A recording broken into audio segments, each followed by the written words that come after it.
Hello everyone, welcome in your favorite subject Industrial Hydraulics and Pneumatics. Subject code as a 22655 of 6th semester, unit number 6, Pneumatic Circuits. Topic number 1, Pneumatic Circuits of Single Acting and Double Acting Cylinder. Lecture number 31, prepared by Mrs. Amruta Mundale, lecturer in Mechanical Engineering Department, NIT Polytechnic, Nagpur. Department of Mechanical Engineering has a following vision and mission. You just read the vision and mission of this slide of our department. Content of this lecture as pneumatic circuit of single acting and double cylinder. Learning outcomes. After completion of this lecture, you are able to construct pneumatic circuit of single acting and double acting cylinder. Program outcomes will be mapped by this table as PO1 to PO7 and PSO1 to PSO3 given in below table. Overview of last lecture. तो last lecture में हमने देखा maintain hydraulic system as faults remedial action of hydraulic system.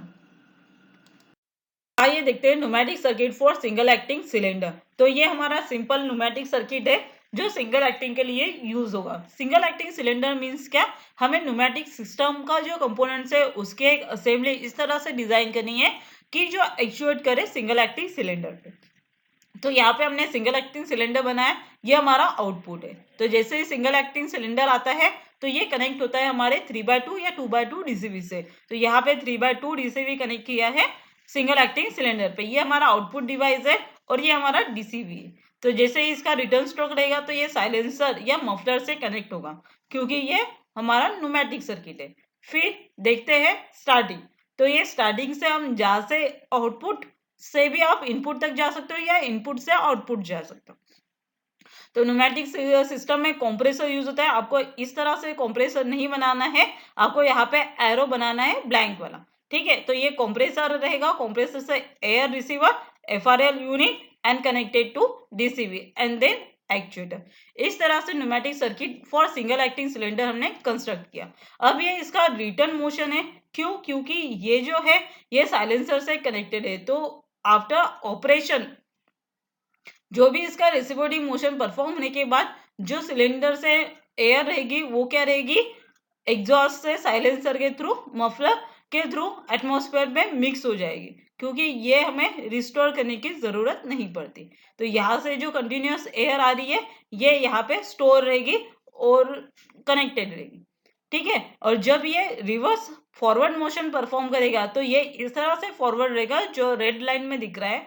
तो यहाँ से जो एफआरएल के बाद जो लाइन रेड कलर की बनी हुई है, इस रेड कलर के लाइन से यहाँ पे इसमें फॉरवर्ड मोशन आएगा.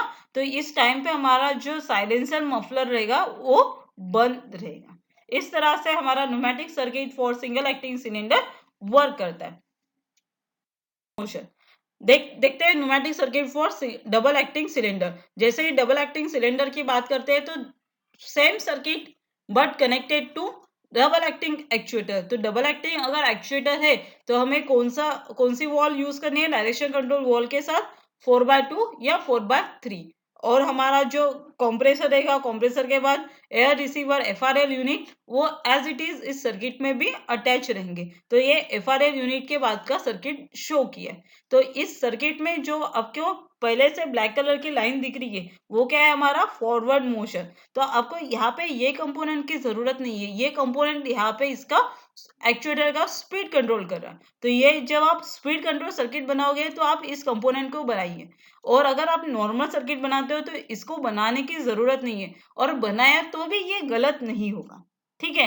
तो ये इसका फॉरवर्ड मोशन है, जैसे कि यहाँ से जा रहा है और साइलेंसर में वापस आ रहा है. और जब ये रिटर्न मोशन करेगा एक्चुएटर का सेकंड मोशन, यानी ये एक्चुएटर इस साइड में मूव करेगा, तब क्या होगा, इसका कनेक्शन इसके रिवर्स साइड में आएगा. तो यहाँ से ये साइलेंसर में जाएगा और यहाँ से जो एयर रहेगी ये फ्लो करेगी एक्चुएटर के सेकंड साइड में. तो जिस तरह से हाइड्रोलिक सर्किट आपने देखा उसी तरह से न्यूमेटिक सर्किट भी वर्क करता है. Same working principle and same components होते हैं, सिवाय चेंज होता है आपका पंप की जगह कंप्रेसर, और कंप्रेसर लगने की वजह से इस न्यूमेटिक सिस्टम में एफआरएल यूनिट काम करता है. ठीक है. Next, now the time is to give some assignment and that assignment is a assignment number 31. All of you note all the questions of this assignment and solve in your class copy.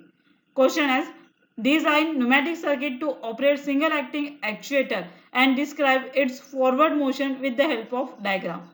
Design pneumatic circuit to operate double acting actuator with use of 4x3 DCV and describe its return motion with the help of diagram.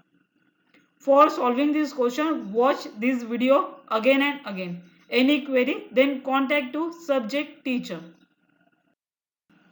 Now the time is to discuss unit outcomes achieved by this lecture as construct pneumatic circuit of single acting and double acting cylinder. Summary of today's lecture, as you have to learn pneumatic circuit of single acting and double acting cylinder.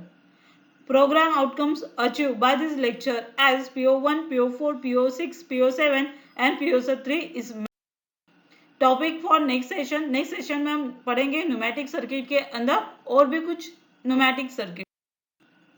Thank you. Happy learning. Stay online.